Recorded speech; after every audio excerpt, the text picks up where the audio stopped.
Welcome to the Operation Game Night Podcast, back and better than ever. Joining me, as always, are my co-hosts, co-captains of the ship, Jared and Clay. How you doing, boys? Dude, I'm good. Wasn't that top 10 just tippy-toppy? That was probably the best top 10 I've ever done. The best top 10. Nobody can compete with this top 10. It is the finest top 10. Everybody thinks so. These guys were just giving me crap that I get Donald Trump vibes when I start talking about board games. Donnie T takes over me, apparently. I don't know. Oh, brother. The commander-in-chief is with us, I guess. So. That's true. And for those of you that don't know what we're talking about, go back and listen to Jared describe Quacks of Quedlinburg in our top 10 episode last Tuesday, the number 10 through 6 of our top 10, and listen to him explain Quacks of Quedlinburg and just listen to the meter with which he speaks. And when he gets excited sometimes. Saturday Night Live better watch out. They need if they need a backup, I'm in there. That's right. I'm in it. That's right. So today we have a good episode for you. We are going to cap off our top 10 list, our 1 year in review, with some honorable mention games that did not make our top 10 lists. Then we're going to share our favorite memory from the last year of OGN. And then we're going to do just a couple of shout outs to people that made all of this possible and made OGN come to life over the past year. So who wants to start? Somebody hit me with your honorable mentions. Clayton. I'd like to start. Please. This isn't necessarily an honorable mention. It's just more of a reflection / review of my top 10. Okay. So sorry for not sticking to the prompt as written, but I was quiet when you guys both brought up a very particular game last week, and it was Root. Okay. Root, I think since I played it for the first time, I don't know, 4 or 5 years ago with Jared, we played a 2-player game of Root. I got it when I was just getting into it. I was like, please come over, play this game with me. Everybody says it's awesome. We played cats versus birds. And ever since then, it had like captured my imagination. I loved the political intrigue, the factions, the way the game varied between plays and what mix of factions you had out there. And I just haven't played it in like 2 years. And so though it was my number 1 game for a long time, I had to get real with myself and take it off of its pedestal, because if it was that good, I'd be finding time to play it, I think, at least in the last 2 years. And it made me sad. And you guys talked about it. It just made me want to play it again. But it's just one of those situations where a lot changed in a year, and my game groups changed and what I'm able to get to the table changed. And I hope there's a time when Root can start coming back to the table regularly like we used to have it. I mean, we were playing it probably like quarterly at least. Oh, yeah. Well, on the 25th anniversary of Operation Game Night's 25th anniversary, we can look back on how many times Root came and went in your top 10. How about that? Let's we'll bookmark that. I'll send out the calendar invite for silver anniversary. Maybe we do it big. We didn't even have balloons for our 1 year anniversary. So. Yeah, I did consider at least getting a party hat, but that did not come to fruition. So next time. Hey, so back to my why I went off that tangent a little bit. About being sad about Root leaving my top 10, because my first honorable mention is a game from later games that was at number 11 and almost creeped in, and that's Arcs.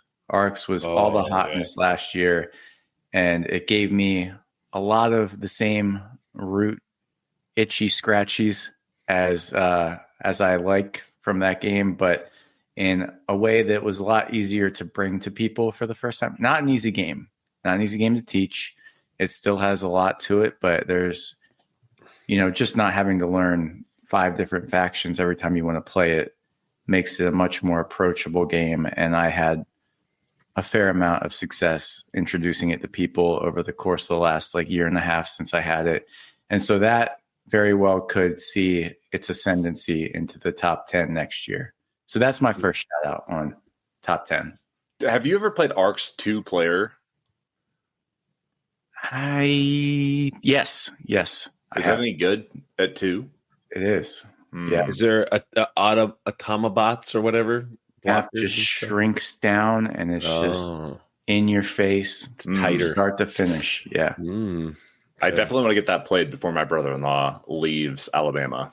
Yeah, so, do it. Okay, excellent. Keep going, Clay. That's all I want to say for now. I'll see what you guys. He's got so many. Back. He's got so many rounds chambered. He's gonna be popping off. I could sit here for an hour. Yeah. So I'll hand it off. Our fearless leader gave us direct instructions to just start spouting off honorable mentions, and here Clay goes on a diatribe about Root. So that's just a spear for him to throw. I just threw him right into his ribs. But Wingspan, Ahoy, and Gizmos were like my top honorable mentions. I think Wingspan was in my top 10 beginning of the year. Yeah. But I just haven't really been playing it. Great engine builder, but it's not there. And maybe I want to get into the worm span and the fisher span. So maybe if I can make a connection happen with Clayton over there, maybe he can, get the spans up into my top 10. I don't know. And then Ahoy is just like mini Dead Reckoning. So that's definitely getting in there. And there's the beta version of Board Game Arena coming out. And I did play it. It seemed pretty squared away. So excited that one to keep getting developed out. And then Gizmos is such a good engine builder. So beautiful. I want to play it in person. I want to stick my hands down to the top of the trough and just grab a red marble, and I bet you it's so satisfying. That it is. Those are my top honorable mentions for sure. Yeah, that little dispenser for Gizmos gives me serious like gumball machine vibes, and it's pretty satisfying. Well, what if you could do like Gizmos with gumballs that you can just eat or something like that? Board gaming with food. Maybe, is there a move there? Has it been done? Could be the move. Could be the move. I'll make that move. Trav, okay. What do you got for? I want to shout out a couple of small boxes. Yeah. A couple of small boxes. Clay, you had For Sale make the list. This has been in gold. And ink and gold. Yeah, that's right. Gold. Yep. This has been a year for small games for us because we don't pull out big heavy games with a little baby running around and played all that travel you were doing. Lots of travel. Yeah. Lots of trying to get quick games in before we get ready for bed. So what did I have? I had Scout. I had Sea Salt and Paper, Cat in the Box, and it's not really a small box, but Splendor. Those are the games that we played the most this year, was these small box games while we traveled. Played tons of my Mint Tin games, but those were mainly solo. So yeah, it's kind of been a small box year for us. I really enjoyed talking about our small box matchup during our tournament bracket that we did. That was pretty fun. But I don't think any of them are going to knock off one of these big boys, those big boy games. So yeah, small boxes. That was my first shout out.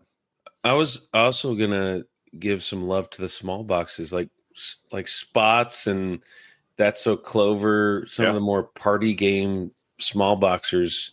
I just couldn't bring them into my top 10. It's so sad. Yeah.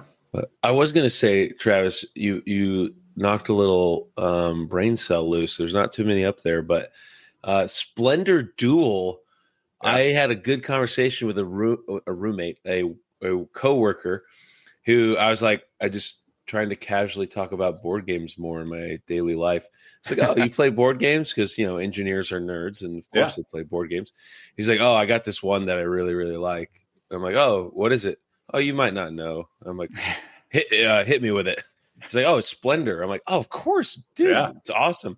Have you ever played Splendor Duel? He's like, Yeah, I do Splendor Duel every day because it's just with my wife. And I'm like, wait, do you play one-on-one in Splendor, or have you played the actual box, like the other game? He's like, I don't know what you're talking about. So Splendor, I told him, I'm like, dude, you got to go look up Splendor Duel. And I don't know, maybe I got to follow up with him, see if he got you should, man. Jared, that's a heavy flex there. Good for you. Man. I don't know, man. Look at me go. It only took me a year to get revved up, but I'm finally, I'm on some kind of level, OGN did something for me this year. You're part of the board game media now, so yeah. They're going to give me a media pass at World Series of Board Gaming. So. That's right. That's not true. All right, Clay, what else you got for honorable mentions?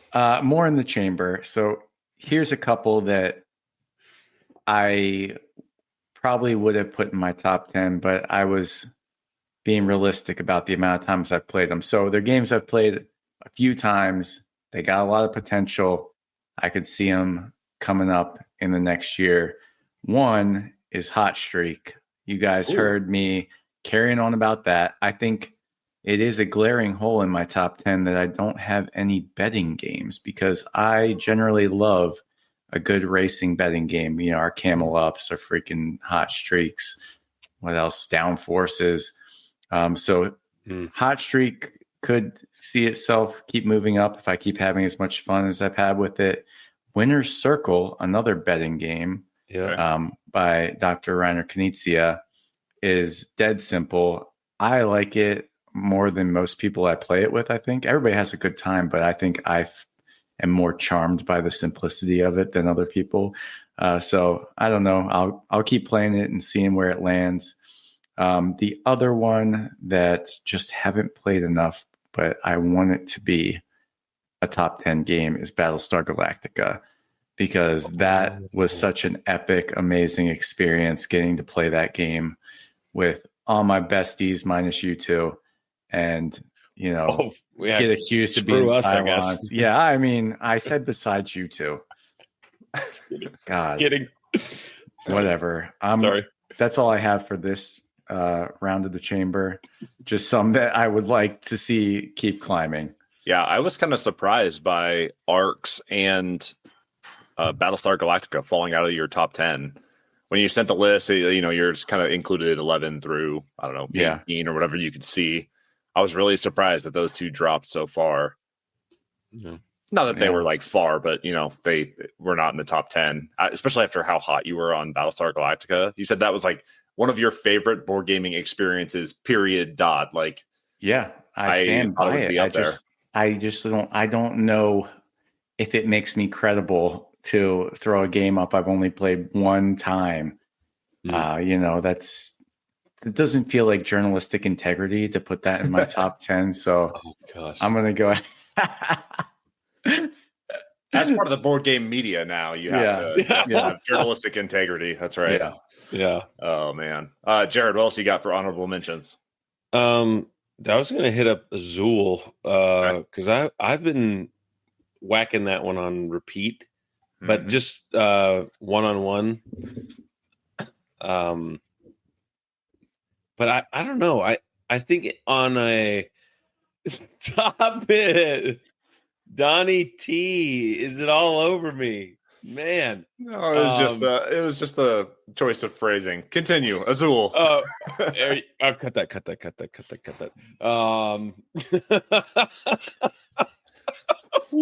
Oh man, what a day! All right. Yeah, I'm glad you've been whacking it on repeat, Jared.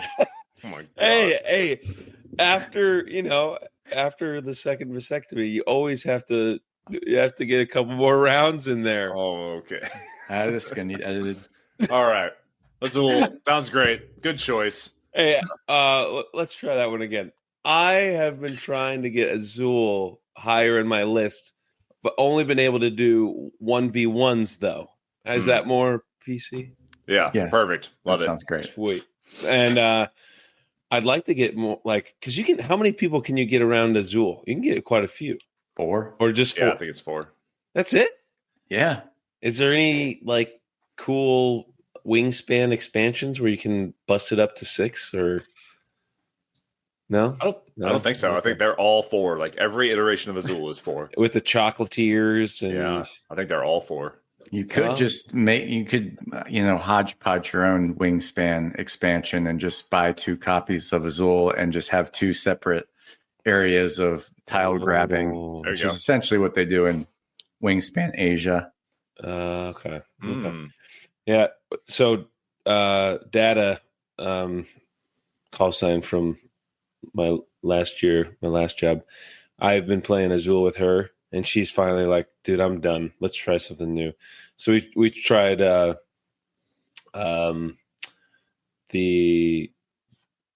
dice game where you press in your luck. What's that one? Can't stop. And then she's just like, well, it was we played 3-player, and the other third guy, he just won on the first round, just like you, Travis. Yeah. So I can't find a good game like that. So I need to find a good game to play that gets into my top 10, that's light, has some luck, that you don't have to think too much strategy. So I'm going to work on that. Have you tried Candyland? No. Shoots and ladders, maybe. There you go. Perfect. Give me some shoots and ladders. That's right. Ink in gold. Yeah. Oh, that is true. Good call. That's true. But okay. I'm going to just go rapid fire. We're kind of running out of time, but I had a bunch of card games on my list that I had to cut to include Boss Monster. I've played that tons of times. It's like a layer building where you're trying to attract heroes to your monster layer. You play as the big bad boss in like a 16 or 8-bit video game. You're trying to attract the heroes, but kill them before they reach you. Kind of multiple layering card effects that you're trying to manage. Probably one of like my earliest board games that I was exposed to. It's produced by Brotherwise Games. It's really fun. If you have not played Boss Monster, highly recommend it. I also had the War of the Ring, the card game. And I had not played this a whole lot, but within the last year, they had the solo expansion come out.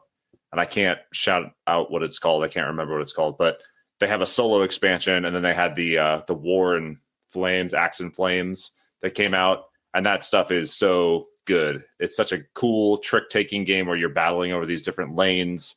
You have cards that have multiple effects. What a good like distillation of that War of the Ring board game into cards. Love that. Also, one more that really spiked for me this year was Fromage. What a clean worker placement game. So fast. So like such a good idea to have simultaneous worker placement with a rotating board on a Lazy Susan. So dynamic. I love it. Oh, yeah. What a cool concept. And then I had a couple other ones that I haven't played enough to warrant putting into top 10. Like Nemesis. I really love Nemesis. Vic always gets me fired up about Nemesis. Skyrise, cool auction bidding game where you're building out a big city skyline.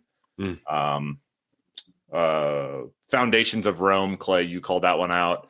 That one like has really stuck with me, and it's so cool. I will never own that box, but I really enjoyed that game.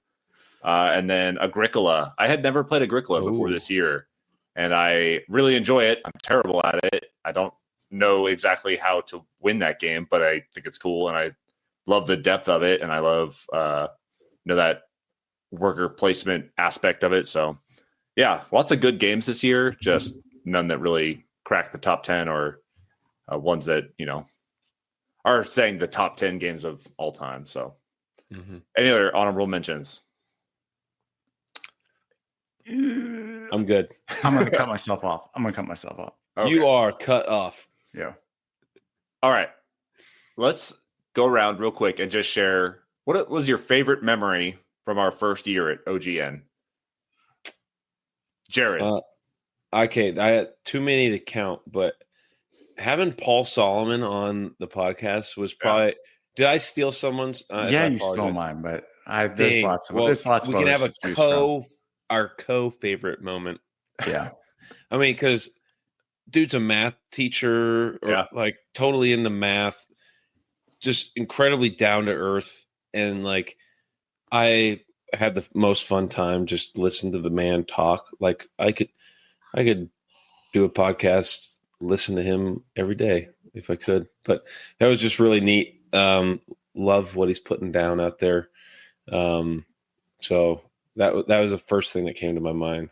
But yeah, that also came to my mind. But I will table that since you discussed it. But yeah, Paul, thanks. That was awesome. We all had a great time talking with you, and I have been loving the Game Head Games lineup. So check that out if you haven't yet.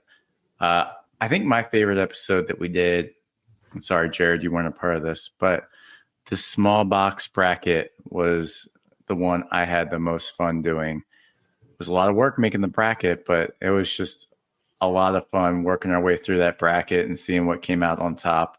I'd like to do more brackets in the future. Yeah. Some more throwdowns on Operation Game Night. Absolutely. I think I was in the beginning of that podcast, and then I left halfway in. Yeah, we definitely need more brackets in our lives. Yes. My favorite was learning about all these board games. I have like such blind spots in my board gaming habits. And I feel like every time we had a guest on, they're like, oh, have you played this game? Have you tried this one? It like opening up that aperture just by talking to people in the community. We get so like pigeonholed into our gaming groups. A lot of our top 10 is like very similar or at least tangential to one another because we've played all those games together.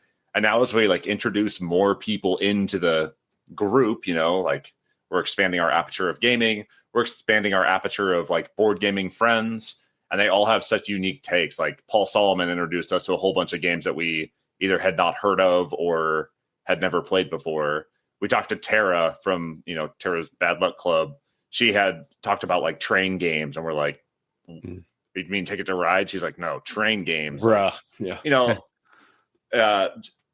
Amanda from Empty Nest Board Mama knows all sorts of games that we've never played before. So just like talking to people and hearing where they gravitate to and how they differ from our tastes, it has been super interesting to me. But I think my favorite type of episodes that we've done have been the head-to-head board game sell-off to Jared. I really enjoy those. That we got a little spicy about it sometimes, but like it's healthy competition, and we're talking about stuff that we love. So I had a lot of fun with those episodes. Those have been some of my favorites. I mean, you two come prepared with just like some of the strongest like justifications. You're coming here, it's a knife fight for my attention, and I'm just a little schoolgirl getting courted over here. And I love it. So anytime you guys want to do a little head to head, what do we call those? Sorry. Koa selection. Yeah. Koa selection. That's right. Yeah. So we need to do more military of those. Roots. Good. Yeah. Clay, you also had a good idea for like a kind of twist on that in the future that I think that we're going to do. Yeah. You're giving me confused looks. We've talked about it, but it's coming in the future. Yeah, we're going to do it. We'll talk about it. We'll talk about planting some seeds. Yeah. Building anticipation. Seeds have been planted. Was this a good segue into like shouting out the people that let's do it. We've met. I mean, you've already mentioned her, but we can't go on without talking about Empty Nest Board Mama, Amanda. She's been awesome. She's been a great friend to us. Constantly giving us words of support. She let us come on her podcast. Yeah. I mean, what a great person for the board game community. Thanks, Amanda, for making us feel at home out here and that we actually had somebody that cared about what we had to say. And honestly, like probably our very first, fan. Super fan. I'm putting words in her mouth, but I'm going to say that she's a fan because at least she's still interacting with us. She hasn't like completely ghosted us. Yeah. But like reaching out since episode 1, maybe 2, and like reaching out to us on Instagram, shouting us out and allowing us to come on her podcast. That's a huge honor. So thank you, Amanda, for being our very first fan. Well, speaking of shout outs, I mean, Vic is always shouting us out, and I've always loved kind of going back to the last segment of the favorite episodes, but also a shout out to our boy Vic for giving us great ideas. Like he is not only like a friend, but kind of a mentor at the same time. Oh yeah. But also like great board gamer and connector, and just great all around dude. So I'm excited because we're going to see him in Vegas. Yes, right? we are. I'm very excited about this. Yeah, okay. I had the most fun talking to Vic. Like Vic, like he just fits right in, you know? Oh yeah. And then I was just like, I'm still just blown away by some of his podcasts, his Jurassic Park series he's putting out. And then he had a whole Superman episode too with the guy that did the commercial for one of the insurance companies. I was listening to that whole thing while I was mowing my lawn, just cracking up. And I was like, okay, I got to start edging now because I need like edge the lawn so I can just keep listening. And it's just he's awesome. So shout out to Vic. We've had some killer guests on here, like Mike from Barron Plays Board Games. How dare he change his Instagram handle the day after we publish our episode? Like, maybe he doesn't want to be found. It's okay, Mike. Yeah. I'm sorry, I just blew you up, but. Also, our best performing episode to date. Yes. Thank you, Mike. Knowledgeable. So knowledgeable. That dude plays more board games than probably anybody. We've had Tay on, we've had Sam on, we've had so many good guests. Bo, yeah. Man, I hope he's doing good with his new baby. Yeah. Man, we've had so many good guests. We've been honored to have so many people agree to come on and just BS about board games with us. And I appreciate every single one of them. They have always contributed something to the culture of OGN that is going to stick around for a long time. So thank you. If you've come on the podcast, if you are interacting with us on the internet, you have contributed in a way that we cannot explain in words. So thank you so much for your contribution and your support to OGN. We love you all. We do. Should we talk about spouses for a minute? Yeah, I was about to say, none of this could be possible without my wife, who is currently trying to put my daughter down for a nap, and the scheduling that has to go on between our wives and us to make this thing possible, to do it for a whole year. I think we owe them a huge shout out, and a lot more than just words of affirmation, maybe whatever their love language is. So maybe I'll go take care of that. Yeah. Give Mary some physical touch. Give her some love. Yeah. Thank her for deciding our small box bracket. Yeah. She was the deciding factor. I think I'd be a little more, gushy about my spouse if she had listened to any of our last 30 episodes. It doesn't matter. I know she's still there for us, but it does hurt me a little bit. And who knows? Maybe these are in the internet. They're timeless. They're never going away.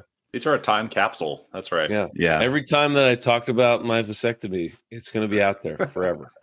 Yeah. She did chime in with her favorite OGN memory, and that was her favorite memory was your vasectomy. So thank you for chiming in, Adri. You were literally the only one, and that was her favorite OGN moment. No way. Jeez. No. Thank you. Thank you to all the spouses. Personally, I got my wife an OGN Italian bracelet. It has the words OG. No, it doesn't. Oh. But yeah, thank you to all the spouses for supporting this and watching Little Rugrats as we sit here and talk about board games into the internet once a week, every week. Yep. Okay. Did we do it? I think we did. Let's call it a wrap. Let's call it a wrap. Thank you for supporting us this last year. Thank you for contributing to OGN. If you're listening to this now until 25 years from now, when we're recording our look back at 25 years of OGN, thank you for listening to the podcast, and thank you for your support. So I have been Travis. He has been Jared. He has been Clay. We're out.